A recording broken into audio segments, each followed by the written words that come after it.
Sebagai orang Katolik, kita sering merenungkan kisah sengsara Yesus, yaitu di dalam misa, ketika doa jalan salib di masa Prapaskah, dan ketika berdoa rosario peristiwa sedih. Semuanya ini, mengingatkan kita akan pengorbanan Yesus bagi kita.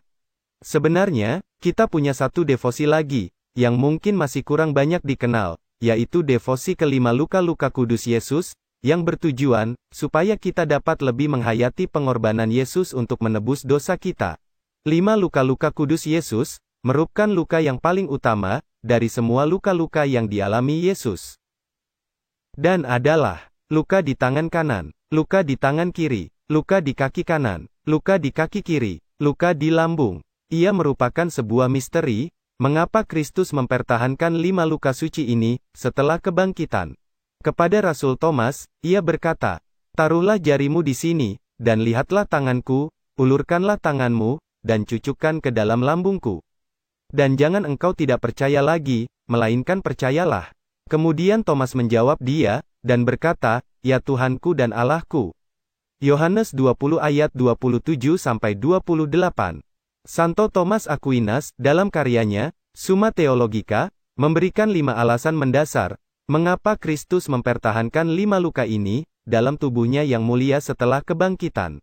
Alasan pertama, kelima luka ini memproklamasikan kemuliaan, dan kemenangan Kristus, yang telah wafat di salib, dan bangkit kembali dengan mulia.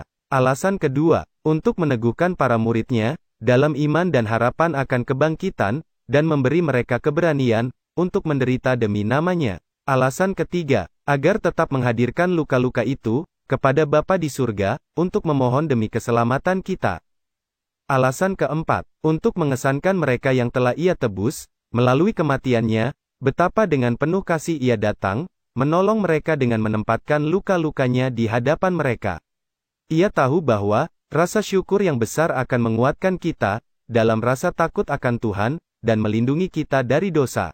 Alasan kelima, pada hari penghakiman, tampak bagi semua, betapa adil penghukuman itu, sesungguhnya bagi yang menolak dengan penghinaan, suatu penebusan yang agung. Yesus mengundang kita, untuk memandang luka-luka ini, untuk menyentuhnya, seperti yang dilakukan Thomas, untuk menyembuhkan kekurangpercayaan kita.